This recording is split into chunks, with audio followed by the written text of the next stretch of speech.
जिन दिनों में मैंने ये सोचा था कि मैं इसकी तैयारी अब स्टार्ट करूं, उन दिनों में कोविड-19 जो है वो आ गया था। शुरू में जो अप्रोच एक तैयार करना थोड़ा मेरे लिए मुश्किल था, क्योंकि जो फैमिली में मेरे कोई भी गवर्नमेंट सर्विस में नहीं है, सिविल सर्विस में तो बहुत दूर की बात है। रीड दी एनसीईआरटीज़ थॉरली, एक एक लाइन को ऐसे पढ़ो जैसे कि वो एक गुरु मंत्र की तरह है। मैं रात को सोने से पहले 15 मिनट वर्ल्ड मैप और इंडिया का जो मैप था उसको देखती थी, और ये एक्सरसाइज मैंने हर दिन करी है।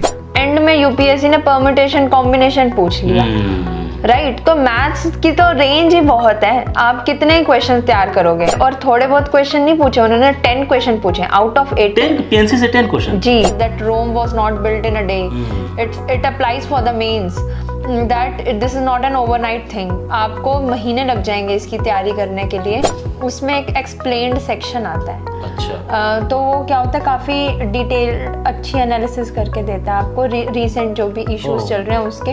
तो फिर सिर्फ उसी के सेक्शन को पढ़ने के लिए मैंने इंडियन एक्सप्रेस करा। मुझे अपने हाथों से लिखे हुए नोट्स जो हैं अच्छे लगते थे, तो जब आप लिख कर कोई काम करोगे ना तो आपको वो चीज़ें ज़्यादा अच्छे से याद होंगी। Instead of just reading the things, you will get the imprint of the thing you are writing on the paper. मैं राजपुरा टाउन डिस्ट्रिक्ट पटियाला पंजाब से हूँ।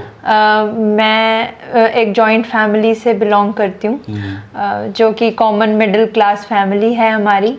मेरे फादर हैं जो कि अकाउंटेंट हैं, प्राइवेट जॉब है उनकी। मेरी मदर होम मेकर हैं, और मेरा छोटा भाई है जो कि अपनी MBBS की पढ़ाई जो है वो कंप्लीट करके आगे की तैयारी कर रहा है।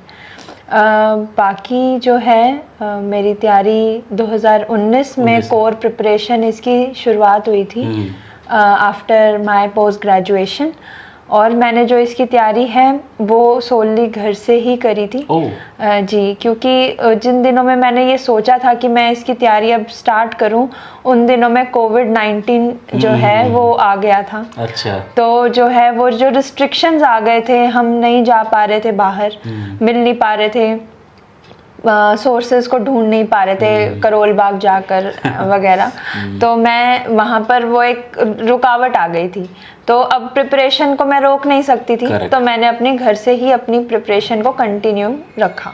मैम, घर से आपने प्रिपरेशन कंटिन्यू रखा तो कहीं ना कहीं कोई तो सपोर्ट होगा, कहीं से गाइडेंस तो आपने ज़रूर ली होगी। किस तरह चीज़ों को आपने आगे बढ़ाया, अप्रोच क्या थी? देखिए, शुरू में जो अप्रोच एक तैयार करना थोड़ा मेरे लिए मुश्किल था, क्योंकि जो फैमिली में मेरे कोई भी गवर्नमेंट सर्विस में नहीं है, सिविल सर्विस में तो बहुत दूर की बात है।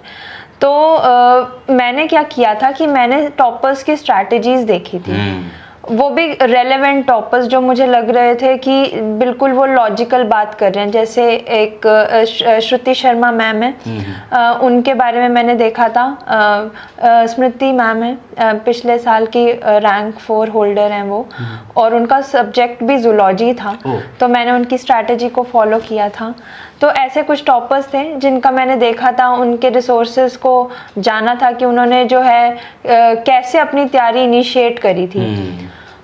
दूसरी चीज़ ये है कि मैंने पहले अपना कोर फाउंडेशन को थोड़ा सही करा था एनसीईआरटीज़ को पढ़कर। तो मैं बाकियों को भी यही सजेशन दूंगी कि if you are thinking about the preparation for civil services, please make your core foundation very very strong, and it lies in the revision of NCERTs. Read the NCERTs thoroughly, एक एक line को ऐसे पढ़ो जैसे कि वो एक गुरु मंत्र की तरह है। बिल्कुल बिल्कुल बिल्कुल सही बात है। तो मैम, जैसे आपने कहा कि टॉपर्स के जो नोट्स थे उनकी जो स्ट्रेटेजी थी आपने देखी और उसको फॉलो किया। कितने टॉपर्स, हर टॉपर्स के अलग अलग स्ट्रेटेजी होती है, उनकी अलग अलग अप्रोच होती है, तो इसको कैसे आपने इन सभी के स्ट्रेटेजीज़ को समझ के अपनी खुद की स्ट्रेटेजी बनाई होगी, अपने खुद की आपने एक रास्ता तैयार किया होगा, लेआउट, उसमें आपने क्या किया था, क्या इंजीनियरिंग की थी? जी, तो होता क्या है कि हर टॉपर की बिल्कुल अपनी ही स्ट्रैटेजी होती है, और मुझे लगता है कि जो भी इस तैयारी में आ रहे हैं, आप सबकी भी अपनी ही स्ट्रैटेजी होनी चाहिए फर्स्टली। हाँ, आप उसमें सजेशंस ले सकते हो दूसरों के। तो मैंने क्या किया था कि जो मेरे लिए रेलेवेंट था, जैसे मुझे अपने हाथों से लिखे हुए नोट्स जो हैं अच्छे लगते थे, तो मैंने वही नोट्स बनाए थे। कुछ टॉपर्स क्या करते हैं कि वो डिजिटल नोट्स रखते हैं, अपने सॉफ्ट कॉपी वाले नोट्स होते हैं उनके, वो मैं नहीं करती थी। मैंने अपने हाथों से नोट्स बनाए थे। इसका सजेशन मैंने लिया था श्रुति शर्मा मैम के नोट से, उन्होंने भी यही किया था, तो मैंने भी वही किया और मुझे ये लगता था कि ये मदद करेगा मेरी आंसर राइटिंग में मेंस की, तो मैंने लिखना चालू करा। साथ ही साथ जैसे कुछ सब्जेक्ट्स हैं जो आपको याद करने में तकलीफ आती है, जैसे हिस्ट्री है, हिस्ट्री में डेट्स याद करने पड़ते हैं, इवेंट्स याद करने पड़ते हैं, तो जब आप लिख कर कोई काम करोगे ना तो आपको वो चीज़ें ज़्यादा अच्छे से याद होंगी। Instead of just reading the things you will get the imprint of the thing you are writing on the paper. तो इसीलिए मैंने राइटिंग वाला काम किया था, नोट्स बनाए थे, शॉर्ट नोट्स, क्रिस्प नोट्स ऐसे बनाओ ताकि आप उसको मल्टीपल टाइम रिवाइज कर सको। नोट्स बनाते वक्त सबसे पहले आप ये ध्यान दीजिए कि यूपीएससी की डिमांड क्या है। फर्स्टली आप ब्लाइंडली जो भी किताबों में लिखा हुआ है या कुछ भी सोर्स अवेलेबल है उसको सीधा अपने पेपर में उतार दो। This is not the right strategy. Think what you are writing. For example there is a topic on monsoons, तो you must be aware about the things that is asked in the questions. Prelims में क्या पूछा जा रहा है, mains में क्या पूछा जा रहा है उस टॉपिक से रिलेटेड, उन सब चीज़ों को आप अपने नोट्स में बनाइए। दूसरी चीज़, अपने नोट्स को होलसम बनाओ। कैसे? डायग्राम्स डालो। जैसे मॉनसून का मैंने एग्जाम्पल दिया, तो आप डायग्राम बनाइए उसमें। उससे क्या होगा कि आपको हर समय थ्योरी नहीं देखनी पड़ेगी, डायग्राम देखकर आपको याद आ जाएगा कि मैंने इस थ्योरी में क्या लिख रखा है। तो ये होती है strategy to quickly revise the things. और ये वाली सेम चीज आप अपने मेंस में अप्लाई कर दीजिए। फॉर एग्जांपल मॉनसून्स पे क्वेश्चन आता है तो आपके पास पॉइंटर्स तैयार हैं, डायग्राम तैयार है, तो बस आप you are already 70 to 80% there, closer to your exam. शुरू के 2 अटेम्प्ट्स थे, उसमें मेरा प्रीलिम्स ही नहीं हुआ था और सबसे बड़ी जो अड़चन आ रही थी वो थी CSAT। तो ये मेरे लिए काफ़ी जो था ना डीमोटिवेटिंग हो गया था एक पॉइंट पर आपको प्रिपरेशन में डीमोटिवेट नहीं होना है। तो मैंने क्या किया था, इसमें जज किया था कि मैं आखिर गलत हूँ कहाँ पर। ठीक है, उसके बाद आप स्ट्रैटेजाइज कीजिए। तो मैंने जो अपने एक्सपीरियंस से सीखा वो मैं आपके साथ शेयर कर देती हूँ। इसमें क्या है कि we have so many things, we are getting range of questions, पर कुछ पैटर्न सिमिलर हैं। जैसे पॉलिटी के अगर क्वेश्चंस आ रहे हैं 15 क्वेश्चन फॉर एग्जांपल, तो they are coming directly from your single book Laxmikanth and the NCERTs. Okay, तो आप वहीं पर स्टिक रहिए। दूसरी चीज़ है, इकोनॉमिक्स से फिक्स्ड क्वेश्चंस आते हैं, कंसेप्चुअल क्वेश्चंस आते हैं। जैसे क्वेश्चंस पूछ लिया ऑन द इन्फ्लेशन, क्वेश्चन पूछा on repo rate, reverse repo rate. तो अगर आपके कंसेप्ट क्लियर है इन्फ्लेशन को लेकर तो आप उन क्वेश्चंस को आसानी से क्रैक कर लोगे। तीसरा पैटर्न देखा जा रहा है मैपिंग का। मैपिंग के क्वेश्चंस बहुत डायनेमिक होते हैं।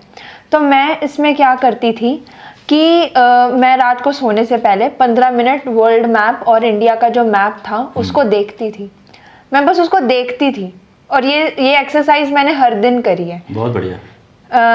क्या करो आप कि एक कॉन्टिनेंट रख लो एक हफ्ते के लिए। जैसे अफ्रीका का कॉन्टिनेंट है, आप 15 मिनट उसी की तरफ देख रहे हो कि कौन सा जो देश है कहाँ पर है। इससे आपके माइंड में कहीं ना कहीं अंदाज़ा होगा। जैसे मैं आपको एक एग्जांपल देती हूँ, यूक्रेन का भी क्वेश्चन आया था पिछले प्रीलिम्स में, उन्होंने बॉर्डरिंग कंट्रीज पूछी थी, राइट। तो ये इवेंट से था रशिया यूक्रेन कॉन्फ्लिक्ट का, पर उन्होंने रशिया यूक्रेन कॉन्फ्लिक्ट पर कुछ नहीं पूछा, उन्होंने मैपिंग क्वेश्चन बना दिया वहां से, राइट। सो उसमें आप क्या करोगे, अगर आपको मालूम है, आपने यूरोप का मैप देख रखा है, तो आपको पता होगा कि बॉर्डरिंग कंट्रीज वहां पर कौन सी हैं और आप उस क्वेश्चन को आसानी से सॉल्व कर सकते हो। तो ऐसे ही आपको करना है। मैपिंग के क्वेश्चन पर आप स्टिक रहिए, वो आसान क्वेश्चन है, सॉल्व कर लेंगे आप आराम से अगर ये प्रैक्टिस करेंगे।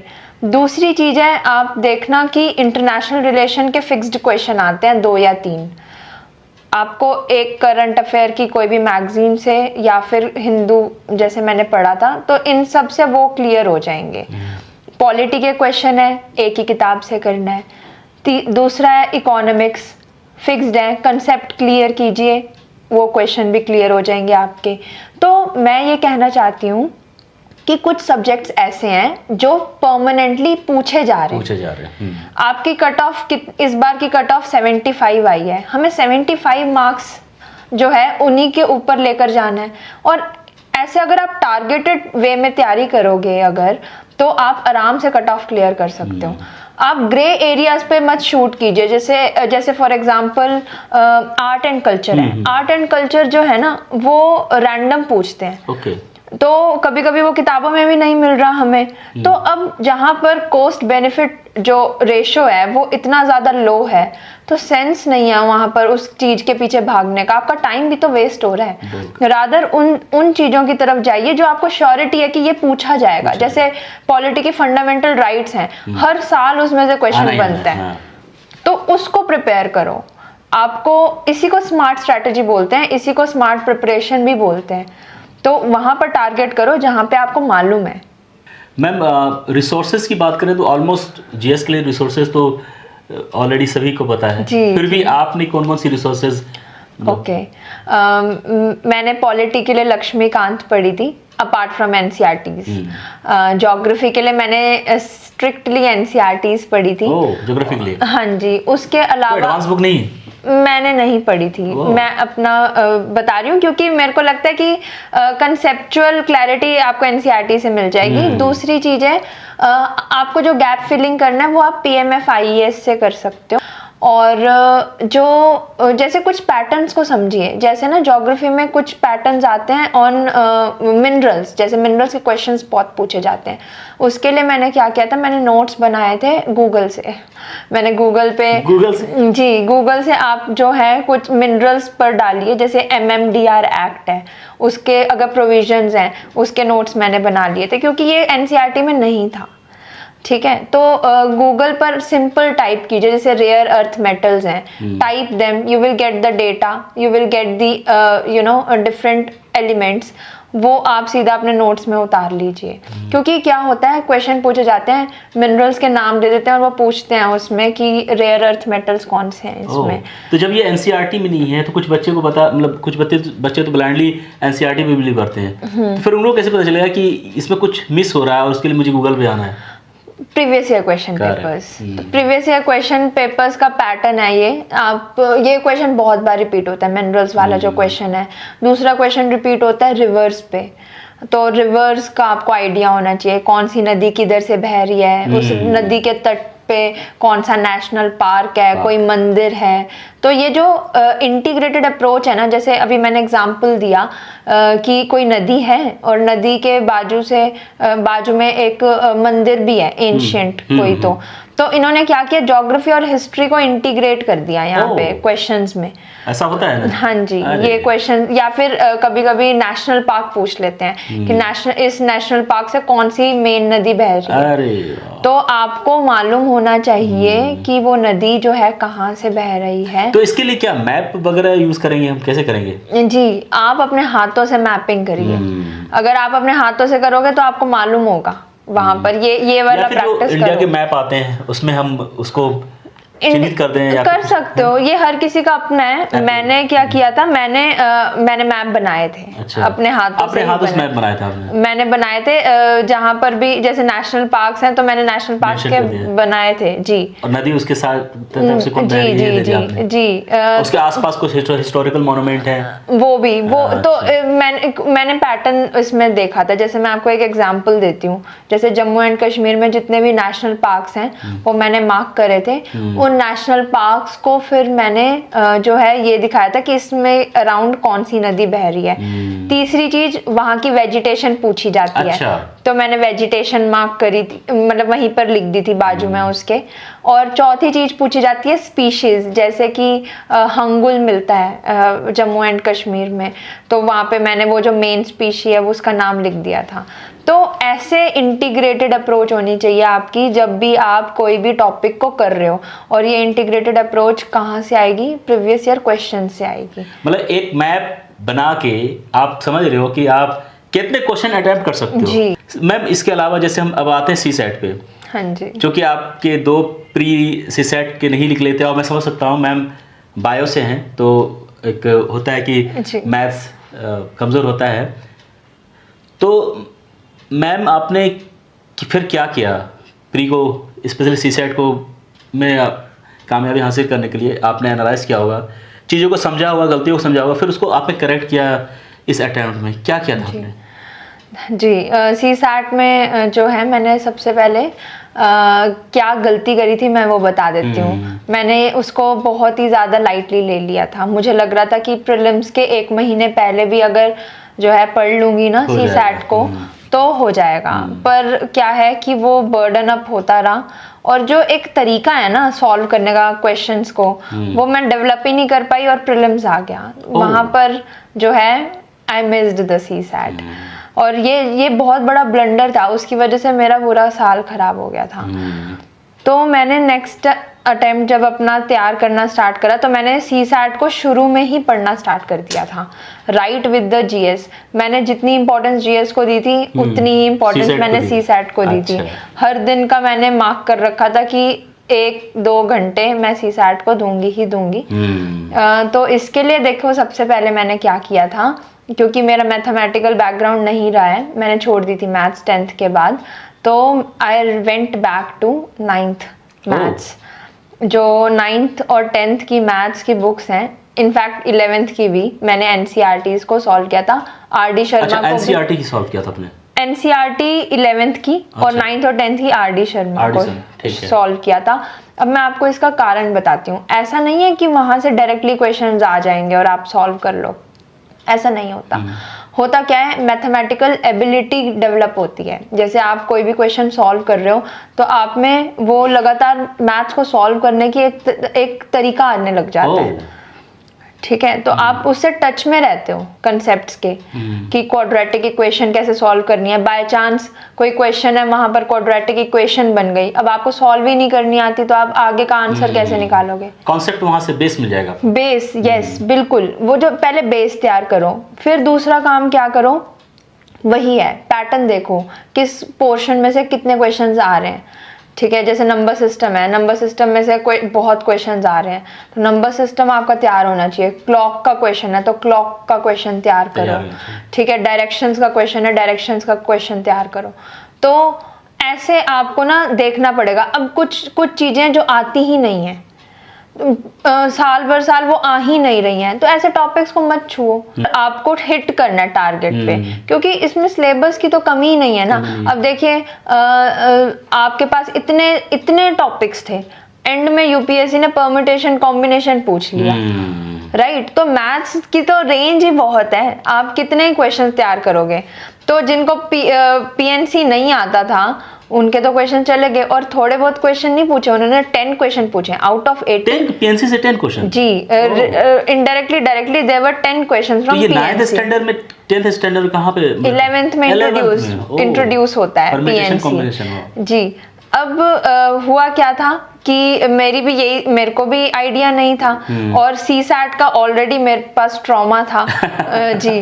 तो जब मैं एग्जाम हॉल में बैठी थी तो मैं ये सोच के गई थी कि मैं 55 क्वेश्चन तो अटेम्प्ट करूंगी ही करूंगी, पर वो जो पीएनसी के क्वेश्चंस थे वो भी सारे मुझसे नहीं बने। तो the question of numbers they drop drastically to 47, and I was really terrified at that time कि अब मैं क्या करूं। तो मेरे पास वहां पर ये सोचने का वक्त नहीं था कि अब डर जाऊं मैं, नहीं।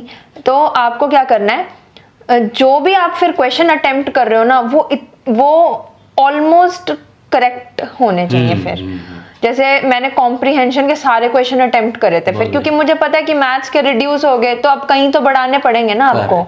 और मेंस के बारे में बताइए कि मेंस की तैयारी कैसे किया आपने, किन किन बातों का ध्यान रखा, आंसर राइटिंग कैसे करनी चाहिए, है ना, हमें आंसर राइटिंग कैसे लिखनी चाहिए, क्या क्या बेस्ट टूल और टेक्निक होनी चाहिए एक अच्छे आंसर राइटिंग के लिए? जी सो इसमें सबसे पहले आप ये चीज़ का ध्यान रखिए कि जब भी आप प्रिपरेशन स्टार्ट कर रहे हैं तो आपकी इंटीग्रेटेड अप्रोच होनी चाहिए।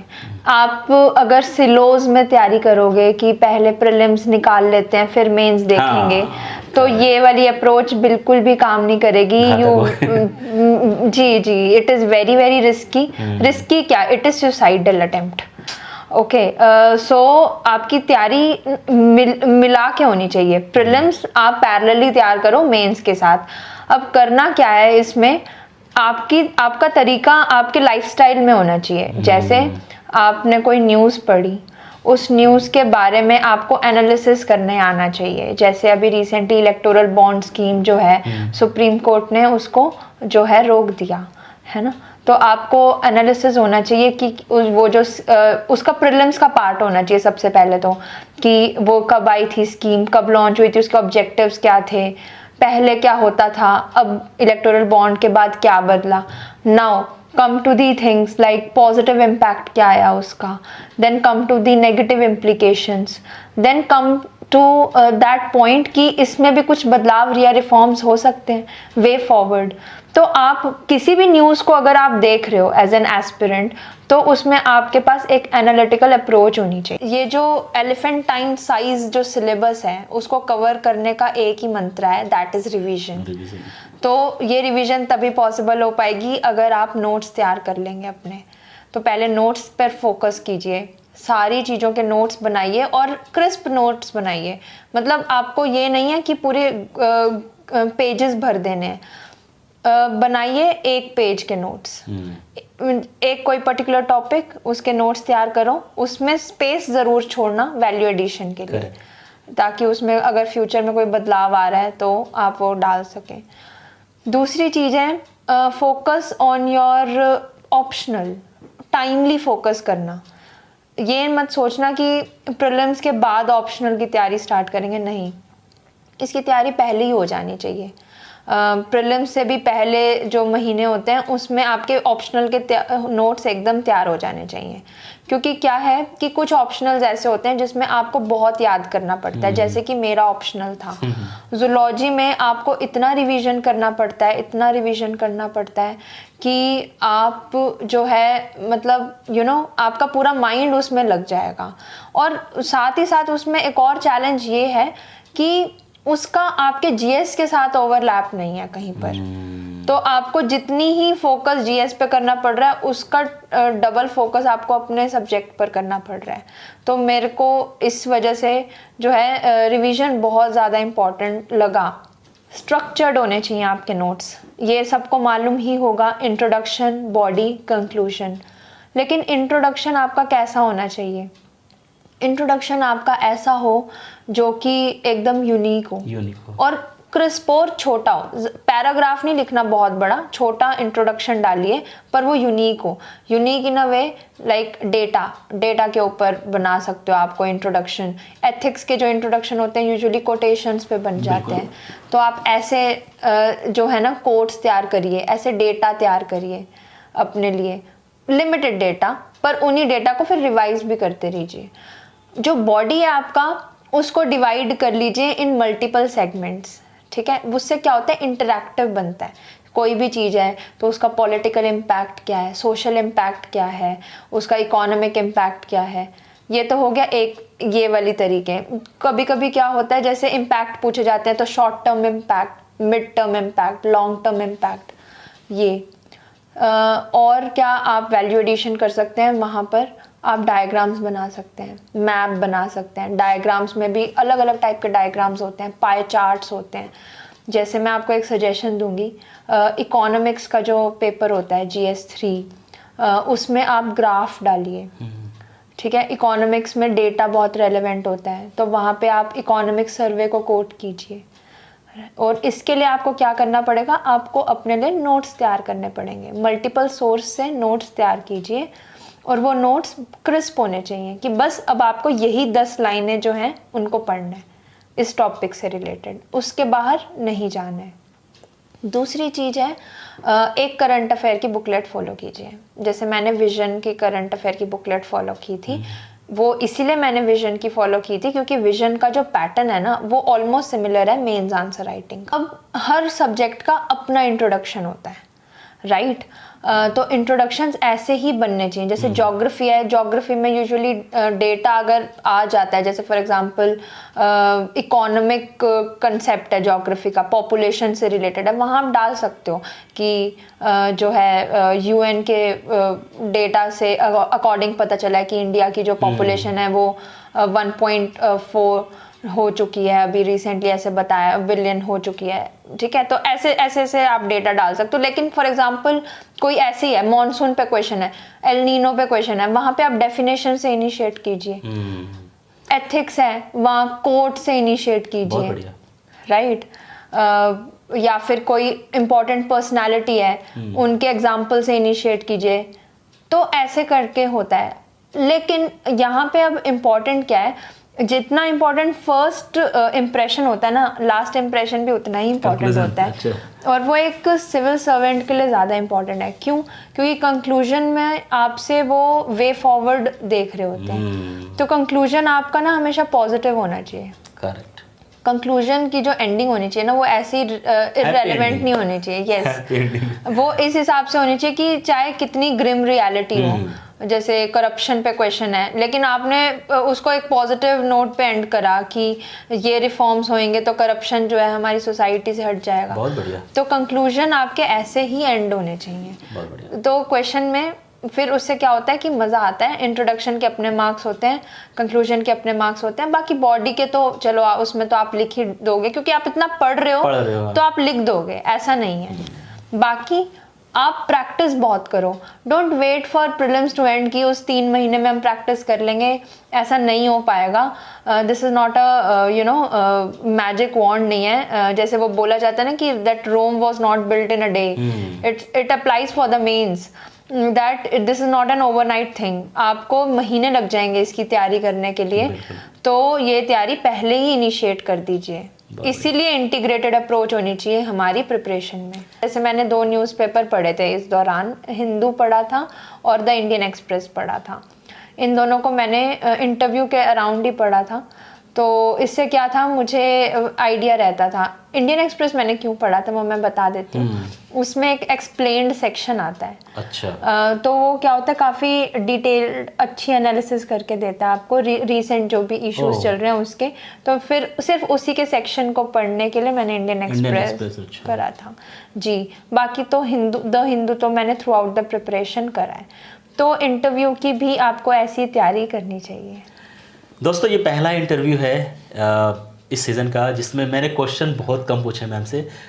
क्वेश्चन पूछने से पहले ही मैम ने जवाब दे दिए और वैसी चीज़ें बताई आपको जिसका आप यूज़ करके अपनी प्रिपरेशन को बेहतर नहीं बेहतरीन बना सकते हैं। Thank you very much ma'am, God bless you.